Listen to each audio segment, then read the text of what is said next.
Ďakujem pekne za predstavenie. Tá fotka inak vyzerala dosť tak artificial. A pritom to nebolo úplne artificial.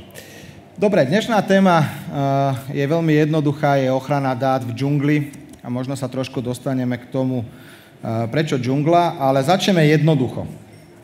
Jednoducho preto, lebo prvý slajd hneď preskočíme. To je najlepší začiatok prezentácie, čo viete urobiť. Dáte úvodný slajd, ktorý poviete, že je nepodstatný. Je tu preto, lebo je to slajd marketingový a marketing si nikto nechce znepriateliť, pretože inak by sme sa nemohli zúčastňovať na takých skvelých eventoch, ako je SecTech Security Day. Dúfam, že sa vám zatiaľ tohtoročné SSDčko páči. Ja keď som sa pripravoval, lebo trošku som sa pripravoval so slajdami, tak som natrafil na jeden starý slajd. Má niekto odvahu vykriknúť, z ktorého roku by toto mohlo byť? Vzadu jeden vie, ten počul debatu. Nerozdávam darčeky, ale skúste. 2010 je blízko. Je to z 2012. To bol presne rok, keď som do firmy WebSense nastupoval a opúšťal som práve firmu SecTech. Táto konferencia vznikla 3 roky predtým.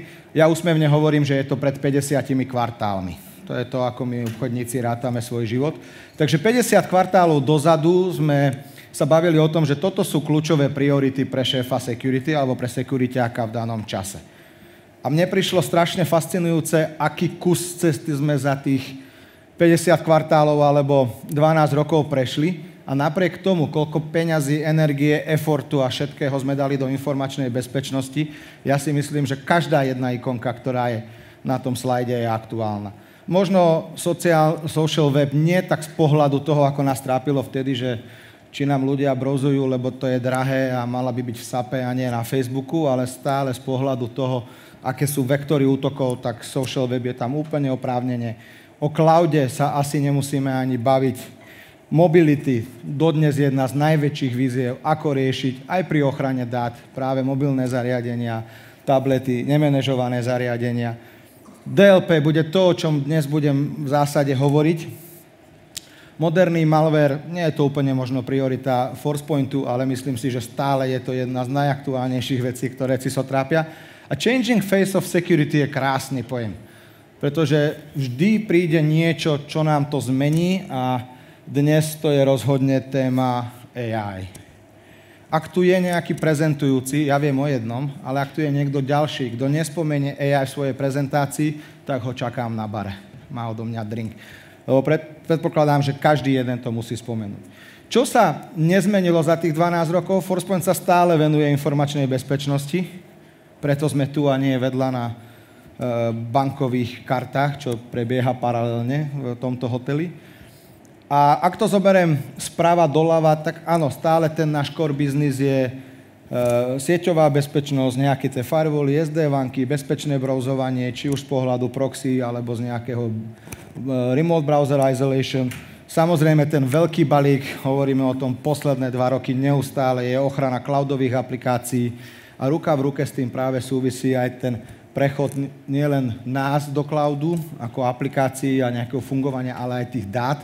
A práve tie dáta a to DNA, ktoré sa s nami ťahá od začiatku toho, ako existujeme, je aj to, na čo sa dnes pozrieme trošku bližšie.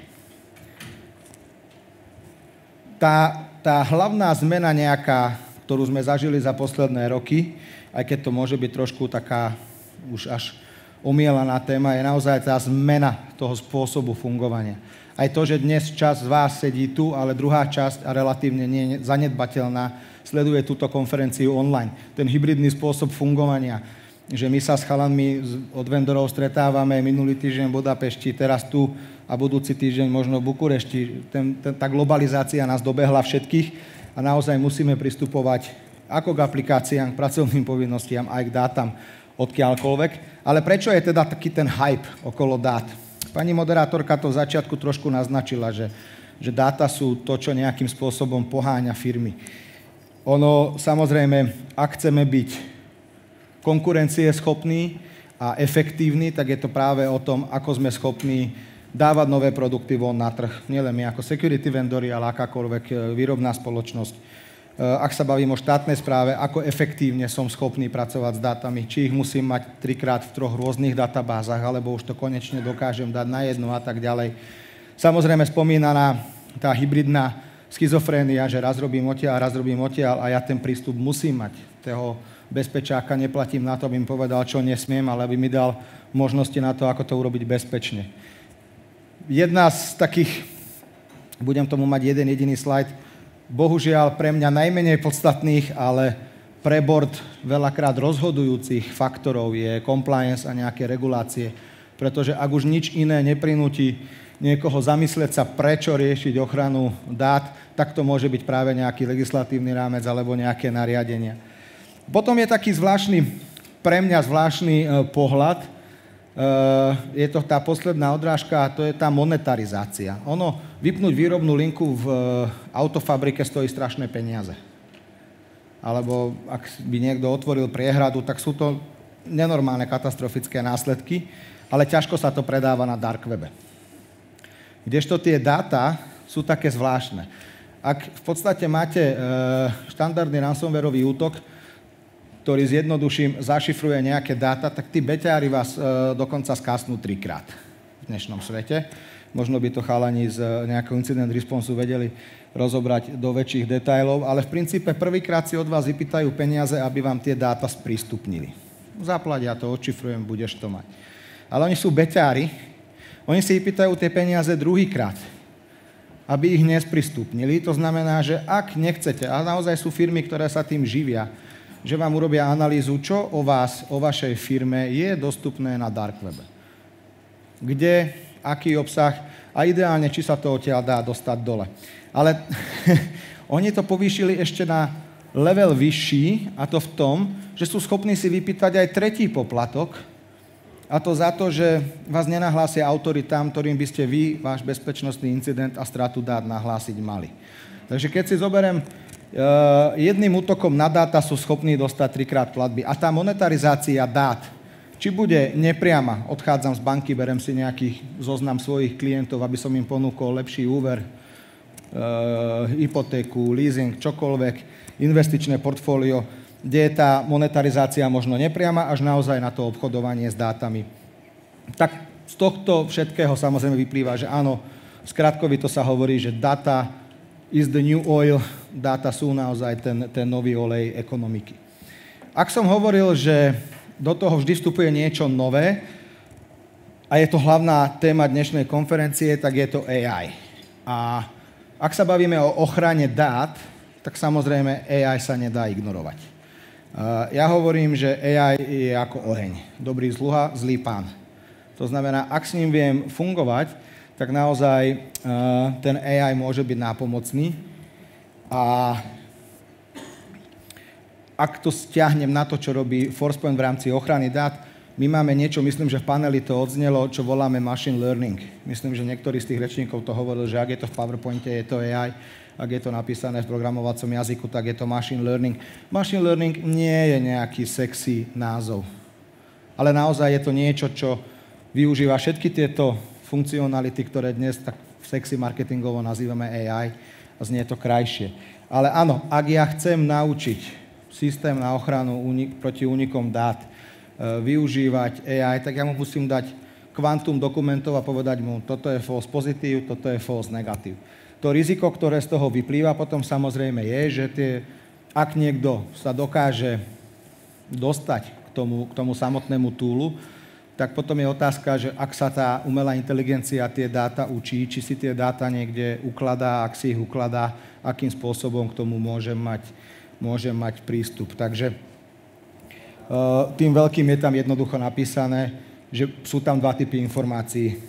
Dám si okuliare, informácie, ktoré sú automaticky získané, alebo informácie, ktoré poskytol samotný užívateľ. Bodka. Nič viac, nič menej.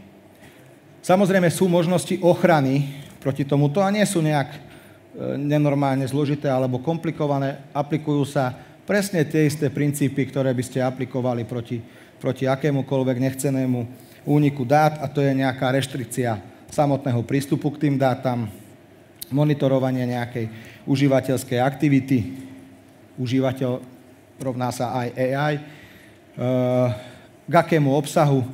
A to, čo v poslednej dobe, v posledných 2-3 rokoch nám dosť výrazne pomáha, je aj nejaké indikátory správania sa. A to potom súvisí s niečím, o čom budem hovoriť ďalej, čo je Risk Adaptive Protection. Ako som povedal, samozrejme, ten AI nie je len ten zlý sluha, teda zlý pán, ale dokáže byť aj ten dobrý sluha a naozaj dokáže robiť aj tú robotu, ktorú by sme ľudsky robili trošku manuálne ťažšie a zdĺhavejšie. Keď som spomínal tú legislatívu a ten compliance, tak v princípe 80% celosvetovo všetkých krajín má k dnešnému dňu 71 má hotovú, 9% sa odhaduje, že má v nejakej drafted verzii, 15% nemá legislatívu, o 5 sa nevie. To znamená, ak si zoberieme tú mapku, tak samozrejme okrem nejakej Afriky a možno severnej časti Južnej Ameriky si myslím, že sme na tom vybavení naozaj dobre. Či sa budeme baviť o európskych reguláciách, lokálnych reguláciách a neplatí to len pre finančný sektor, platí to naozaj globálne. A pre mňa je vždy smutné, ak legislatíva alebo regulácia, alebo nech je to len auditné zistenie, ak toto je hlavný motivátor pre organizáciu riešiť ochranu dát, tak to je tá najhoršia motivácia. Lebo vtedy vám stačí triviálne DLP, mám fajočku a mňa to vlastne nezaujíma. Ak je tá motivácia trošičku iná, vždy sa s tým klientom spolupracuje ľahšie. Keď už som sa hrabal v tej starej prezentácii z 2012, tak som si dovolil dať ešte jeden slajd, a toto je posledný slajd, starý, sľubujem. A bol to roky môj najobľúbenejší slajd, keď som kdekoľvek prezentoval tému ochrany dát. A myslím si, že ten slajd platí dodnes, do úplnej poslednej bodky. Bol to slajd, kde som dokázal aj netechnickému človeku z finančného, marketingového, akéhokoľvek oddelenia vysvetliť, čo má očakávať od DLPčka alebo od systému na ochranu dát. Že potrebujeme vedieť, kto pristupuje k dátam, k akým dátam, kam k ním pristupuje, čo a ako s nimi chce robiť a na základe toho robiť nejaké aktivity. To znamená, že bude iné, keď chce HR nejaké dokumenty, ja to môžem blokovať, ale môžem dať len nejakú confirmation page. Si vedomý, že pristupuješ takýmto dokumentom, že to dávaš na USBčko, áno a tak ďalej. A chápal to každý. A ako hovorím, ten slajd platí do bodky. To, čo je nové, no to nie je nové, on to priniesol život, je fokus na ten stĺpček kam. Pretože toto je to, čo sa zmenilo. Dnes tie data ukladáme nielen k sebe na náš nejaký lokálny počítač. Dnes tie dáta máme v SharePointoch, v rôznych cloudových úložiskách, v rôznych cloudových mailových aplikáciách alebo celkovo v cloudových aplikáciách. A toto je ten game changer, ktorý prišiel aj do sveta DLP. Dlho sme si nevedeli predstaviť, akým spôsobom sa budú riešiť ochrany dát, keď nám do toho vstúpi cloud. A prečo hovorím o ochrane dát v džungli? Tento slajd vás mal ohúriť, že ježiš, to je komplikované, tam je toho veľa. To je to, čo sme chceli asi dosiahnuť, predpokladám, ale zas nie je to tak strašne zložité, ako to vyzerá. Tento slajd je krajší. Ale v zásade, keď to rozmeníme na drobné, je to jednoduché. V starom dobrom svete, rozumej 2 roky dozadu, nebavíme sa 2012, hej? To zase nie je tak dávna história. 99% DLP dodnes je nasadených on-prem. Pretože sme riešili ochranu dát na tzv. Manažovaných zariadeniach. Boli to naše pracovné stanice, ktoré sme riešili, naše notebooky firemné, kde sme vedeli nainštalovať agenta. Bola to naša sieť, kde sme vedeli dať sondu. Bol to náš perimeter, ktorý sme kontrolovali a hovorili sme si, aký je život krásny, pretože máme DLPčko a môžeme sa baviť o tom, že ja začnem na endpointoch a potom to rozšírim na sieť, alebo opačne, ale bolo to fajn. Samozrejme, prišli nemenežované zariadenia. A verte mi, s príchodom novej generácie, zase sa trošku odvolám na tú panelovú diskusiu, z ktorej som kúsok videl, že tá umelá inteligencia trošku oblbáva, alebo ak to poviem, otupievávajú ľudia z nej. Zoberte si takú navigáciu. Dnes, keď sadnete k mladému taxikárovi, on keď stratí tú apku, on nevie trafiť ani hlavnú stanicu. Je tak zvyknutý jazdiť podľa toho, čo mu ukazuje hopiňácká aplikácia, alebo blotňácká, alebo Waze, že nevie. Tá nová generácia, ktorá príde, keď im nedáte túly, nástroje, s ktorými oni chcú pracovať, tak si donesú vlastné. A to je práve to, čo sa deje s tými unmanaged devicemi. On chce robiť z domu, on chce robiť z festivalu, on chce mať prístup z tabletu, lebo to je pre ňoho pohodlné, je to super, on si to bude ťukať od babičky z terasy. Ale my musíme nájsť spôsob, ako vyriešiť ochranu tých dát, aj keď to bude z tej terasy alebo z toho festivalu ťukať, lebo on sa nebude pripájať VPN-kou. Zabudnime. Čo môže urobiť, ak by bol trošičku svedomitý, tak môže využiť nejaké pripojenie kvázi SD-WAN, ale od tej babičky to tiež neurobi. Takže my mu musíme ponúknuť nejaký nástroj, ktorý aj z tých unmanažovaných deviceov mu dá aspoň nejakú mieru kontroly nad tým. Alebo teda nie jemu, ale skôr tej organizácii, na aké aplikácie pristupuje, čo v tých aplikáciách robí, s akými dátami tam pracuje, aké dáta tam posiela, alebo aké dáta odtiaľ sťahuje.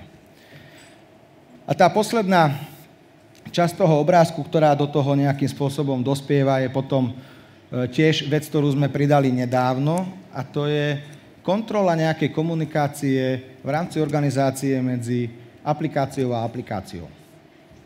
Kde nám nevstupuje žiadny užívateľ, žiadny endpoint, ale jedna aplikácia krmí druhú aplikáciu, ale ja potrebujem mať nejakým spôsobom kontrolu nad tým, čo sa cez to API prenáša.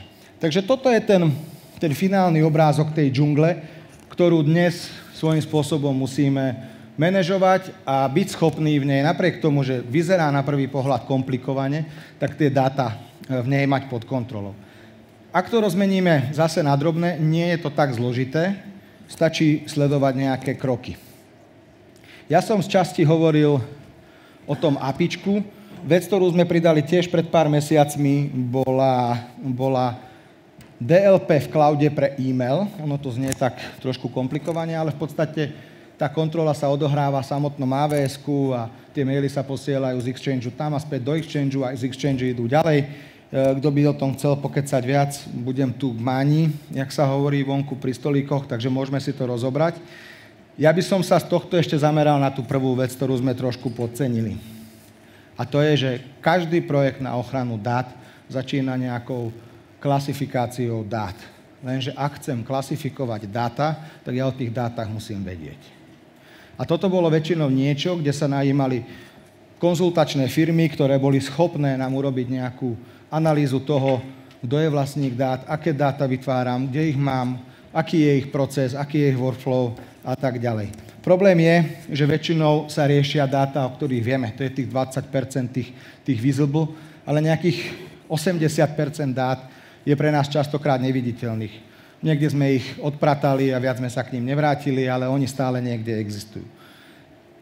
To, čo oznámime budúci týždeň na RSA konferencii, takže máte taký malý teaser trošičku. Kolega to prezentuje dnes v Budapešti, takže asi Bratislava a Budapešť budú dve mestá na B, ktoré to budú mať trošku skôr. Je niečo, čo voláme Data Security Posture Management. A v princípe toto je